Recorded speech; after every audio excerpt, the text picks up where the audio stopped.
What I really hope that my lasting impact will be at Teen Vogue and really in the media space is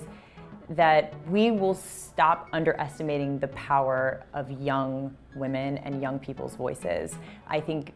that is the most rewarding sort of aspect of the time that I've spent there, well beyond sort of the buzz that we experienced around that time, after the election at Teen Vogue. I think it's really, what's been most rewarding has been to see the way the cultural zeitgeist has since shifted and made space for young people to use their voices, to advocate for change, and I am endlessly inspired by those young people, and it's sort of going to always be a through line of my career, and I'm always going to be fighting for young people to have their voices heard.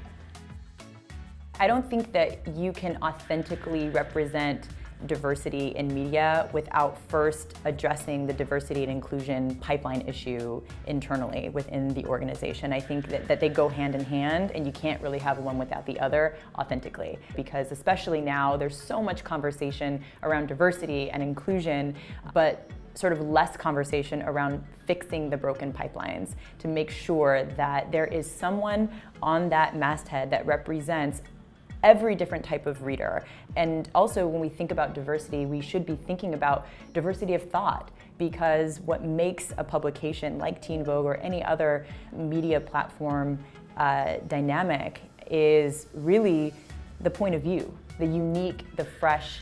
point of view that it brings to whatever is happening in the world. And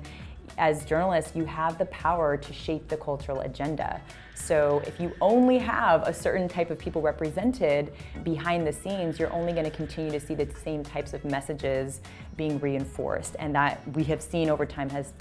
become problematic. And I know from firsthand experience, being a young brown girl growing up in a place where I did not see myself represented on the covers of magazines or in the pages prominently featured,